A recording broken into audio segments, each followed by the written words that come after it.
अस्सलाम वालेकुम everyone, hopefully आप सब खैरियत से होंगे। आज हम एप्रोप्रिएट एविडेंस के बारे में बात करने जा रहे हैं।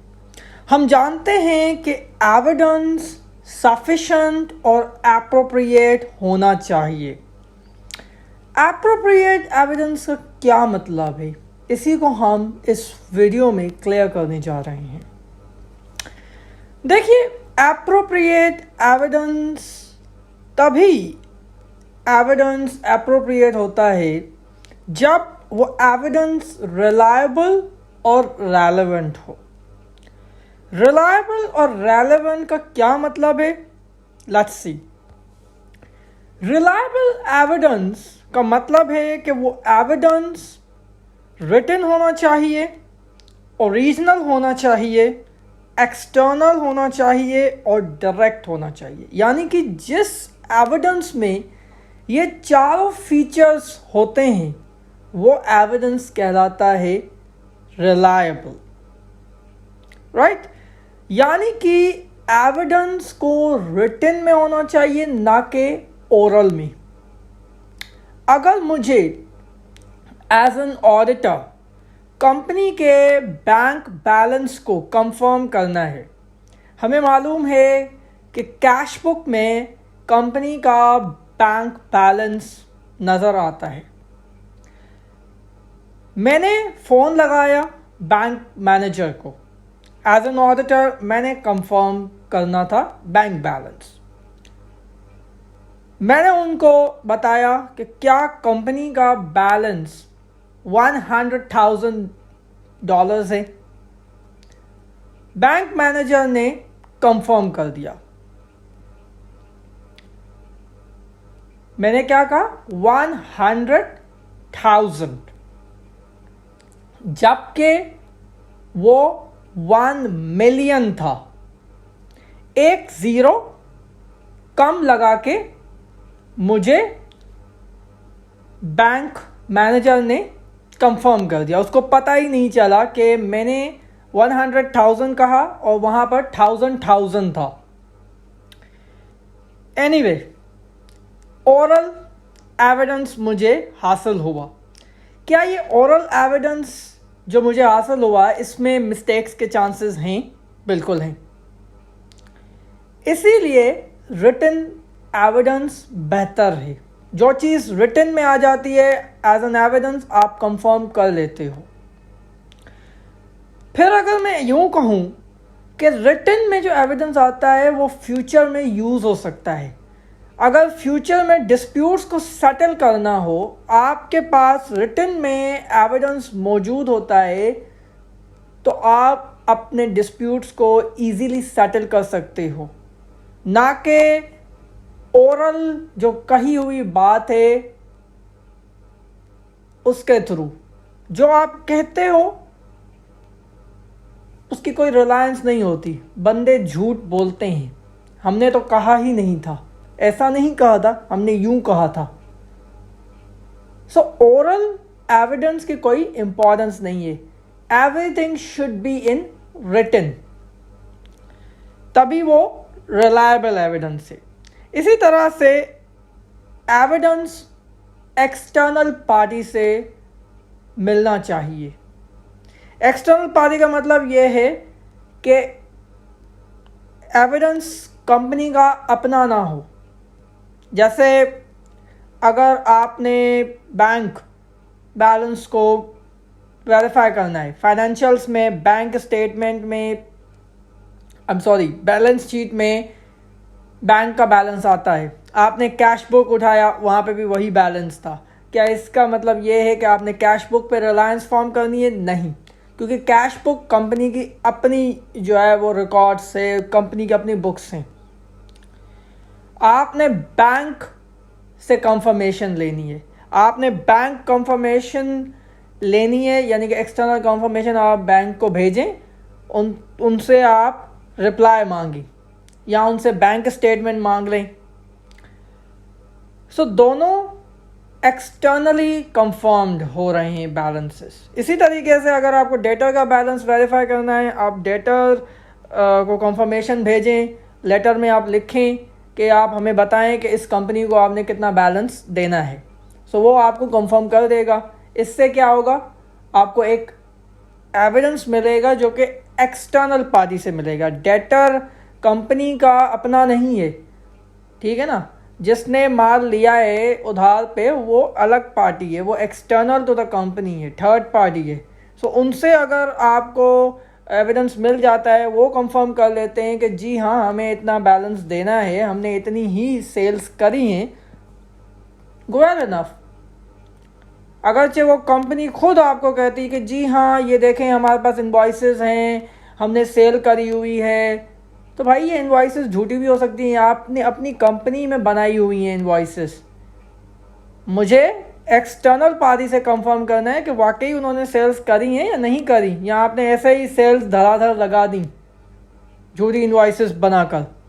So the evidence must be collecting from A external party. इसी तरीके से एविडेंस का डायरेक्ट होना लाजमी है। डायरेक्ट का मतलब क्या है कि एज एन ऑडिटर आपने वो एविडेंस डायरेक्टली कलेक्ट किया हो, उसमें कंपनी की इंटरवेंशन नहीं होनी चाहिए, राइट। फॉर इंस्टेंस आपने क्लोजिंग इन्वेंट्री को वेरीफाई करना है, तो क्लोजिंग इन्वेंट्री को वेरीफाई करने का तरीका है इन्वेंट्री काउंट करना, यानी कि जो इन्वेंट्री अभी तक सेल आउट नहीं हुई हम उसी को क्लोजिंग इन्वेंट्री कहते हैं, जो नेक्स्ट ईयर में इन्वेंट्री जाएगी और नेक्स्ट ईयर में सेल होगी, तो वो वेयर हाउस में तो होनी चाहिए। और जितनी इन्वेंट्री होनी चाहिए वो होनी ही चाहिए, बिकॉज आपने बुक्स में मेंशन करा हुआ है। तो अब आपने खुद जाके ऑब्जर्व करना है काउंटिंग को, या खुद काउंट करना है, ये आपका डायरेक्ट एविडेंस का कलेक्ट होना है। ना कि आप किसी कंपनी के एम्प्लॉय को बोलें या मैनेजमेंट को बोलें कि आप किसी से काउंट करवा दें और हम उसके ऊपर रिलायंस फॉर्म कर दें। नहीं, you have to do it yourself. या फिर मैं यूँ कहूँ कि आपने जो है वो इंटरनल ऑडिटर के काम को यूज़ करना है, ठीक है। इंटरनल ऑडिटर ने कुछ काम किया हुआ है, लेकिन आप उसके काम पे रिलाय ऐसे नहीं कर सकते। आपने खुद काम करना है, आपने रिकैलकुलेट करना है उसके काम को ऑन अ सैम्पल बेसिस, यानी कि जो उसने काम किया है उसमें से आप सैम्पल बेसिस पे काम उसका चूज़ करें और उसको खुद परफॉर्म करें और फिर जाके उसके काम पे रिलायंस करें। यानी कि डायरेक्टली आप खुद एविडेंस को कलेक्ट करें। आप ऐसे एविडेंस को कलेक्ट नहीं कर सकते कि उसमें मैनेजमेंट इन्वॉल्व है या कंपनी के अपने बंदे इन्वॉल्व हैं। नहीं, you have to do it yourself, ठीक है। So this is direct evidence. फिर आ जाती है ओरिजिनल एविडेंस की बात। ओरिजिनल एविडेंस का मतलब ये होता है कि वो एविडेंस कॉपी नहीं होना चाहिए, वो ओरिजिनल एविडेंस होना चाहिए जो आपको एक्सटर्नल जो है वो कंपनीज भेज रही हैं, या फिर कोई भी आपको एविडेंस मिल रहा है इवन कंपनी का, वो एविडेंस ओरिजिनल होना चाहिए। उसमें जो है वो सिग्नेचर्स होने चाहिए, वो ओरिजिनल एविडेंस होना चाहिए। उसमें ऐसा नहीं होना चाहिए कि वो फोटोकॉपी हो, राइट, तभी वो रिलायबल है। सो जिस एविडेंस में ये चारों फीचर्स मौजूद हैं हम कहेंगे वो एप्रोप्रिएट है, क्योंकि वो रिलायबल है। सेकंड फीचर है रेलेवेंट का। अब जैसे कि एविडेंस रिलायबल हमने देख लिया, इसी तरीके से जो रेलेवेंट एविडेंस होता है वो तभी एविडेंस रेलेवेंट होता है कि जब हम जिस असर्शन पर जो ऑडिट प्रोसीजर परफॉर्म कर रहे हैं ताकि वो असर्शन वेरीफाई हो, वो रेलेवेंट प्रोसीजर होना चाहिए। अब हमने पता है कि हर एक अकाउंट को एज एन ऑडिटर हमने ऑडिट करना होता है। हमने डेटर को ऑडिट करना होता है, हमने इन्वेंट्री को ऑडिट करना होता है, हमने फिक्स एसेट्स को ऑडिट करना होता है, हमने सेल्स को ऑडिट करना होता है, हमने परचेजेस को ऑडिट करना होता है, राइट। तो हर एक अकाउंट में भी असर्शंस होती हैं। 6 असर्शन बैलेंस शीट की हैं, 6 असर्शंस P&L की हैं। यानी कि अगर मैं फिक्स एसेट्स की बात करूं तो फिक्स एसेट में हमें चेक करनी होती है कंप्लीटनेस ऑफ रिकॉर्ड्स की, यानी कि जो भी फिक्स एसेट्स हैं वो कंप्लीटली रिकॉर्डेड होने चाहिए। फिर दूसरी असर्शन होती है एग्जिस्टेंस की, यानी कि जो रिकॉर्ड हुआ है वो एग्जिस्ट भी करना चाहिए फिजिकली, यानी कि वो मौजूद होना चाहिए। वो ऐसा ना हो कि वो डिस्ट्रॉय हो गया हो, चोरी हो गया हो, फिर भी मैनेजमेंट ने जो है वो बैलेंस शीट में डाला हो, ऐसा नहीं हो सकता। उसकी एग्जिस्टेंस होनी चाहिए। उसके राइट्स एंड ऑब्लिगेशंस भी कंपनी के नाम पे होने चाहिए। फिर प्रेजेंटेशन उसकी सही होनी चाहिए, यानी कि जो डिस्क्लोजर है प्रॉपर्टी प्लांट एंड इक्विपमेंट का, वो notes to the financial statements में होना चाहिए। यानी कि ये सारे क्लेम्स हैं, ये दावे हैं जो मैनेजमेंट कर रही है कि हमारे रिकॉर्ड्स कंप्लीट हैं, जो चीज़ बैलेंस शीट में दिख रही है वो एग्जिस्ट भी करती है, उसके राइट्स एंड ऑब्लिगेशंस कंपनी के पास ही हैं, उसकी प्रेजेंटेशन सही है, उसकी क्लासिफिकेशन सही है, उसकी वैल्यूएशन सही है। ये सारे दावे मैनेजमेंट कर रही है और इन्हीं दावों को हमें चेक करना है। और किस तरह से चेक करना है? ऑडिट एविडेंस से चेक करना है, उसको कलेक्ट करके ऑडिट प्रोसीजर्स परफॉर्म करनी है। जो ऑडिट प्रोसीजर परफॉर्म किया जाएगा वो सही होना चाहिए, वो रेलेवेंट होना चाहिए टू द असर्शन। अगर कंप्लीटनेस को चेक करना है तो ऐसा प्रोसीजर करें जो कंप्लीटनेस को चेक करे। अगर राइट्स एंड ऑब्लिगेशन को चेक करना है तो राइट्स एंड ऑब्लिगेशन को वेरीफाई करने वाला ही प्रोसीजर परफॉर्म करना है। अगर वो प्रोसीजर सही है तभी हम कहेंगे कि आपको एविडेंस भी रेलेवेंट मिलेगा, अदरवाइज आपको नहीं मिल सकता, राइट। तो हम एग्जांपल्स के थ्रू इस रेलेवेंस को क्लैरिफाई करते हैं। जैसा मैंने आपको बताया, आपकी बैलेंस शीट में बिल्डिंग आ रही है कंपनी की, आपकी बैलेंस शीट में डिफरेंट व्हीकल्स आ रहे हैं कंपनी के। अब मुझे राइट्स एंड ऑब्लिगेशंस को वेरीफाई करना है, एक असर्शन है, राइट। मैंने जाके गराज से वेरिफिकेशन ली, मैंने कहा ये जो सारी गाड़ियां हैं, जो व्हीकल्स आपने मेंशन करी हुई हैं बैलेंस शीट में, ये देखूं वाकई हैं भी या नहीं हैं। तो मैंने गराज में जाके देखा, हाँ भाई वाकई हैं। तो मैंने ये मान लिया कि वो सारी कंपनी के ही हैं, क्योंकि कंपनी की गराज में खड़ी हैं। क्या ये रेलेवेंट प्रोसीजर है जो मैंने परफॉर्म किया? जी नहीं। क्यों?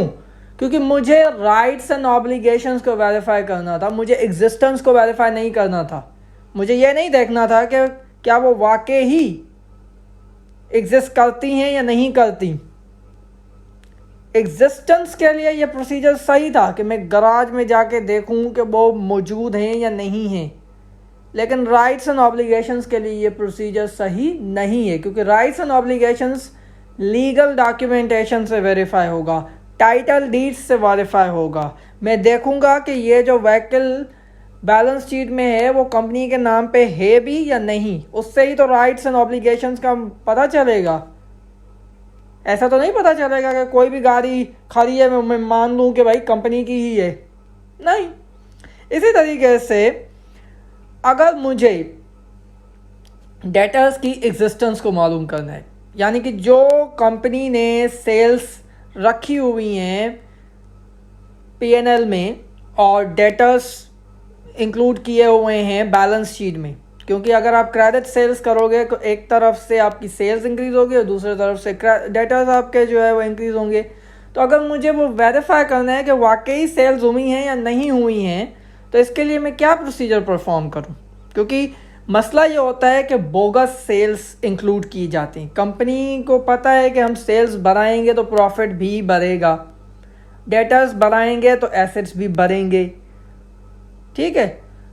तो कंपनीज फेक सेल्स बुक करती हैं, लेकिन हमें एज एन ऑडिटर वेरीफाई करना है कि वो सेल्स जो बुक हुई हैं वो वाकई सेल्स रियलिटी में हो भी, ठीक है, यानी कि एग्जिस्टेंस उसकी होनी चाहिए। तो इसके लिए मैंने क्या किया, मैंने as an auditor external confirmation लिखी डेटर्स को।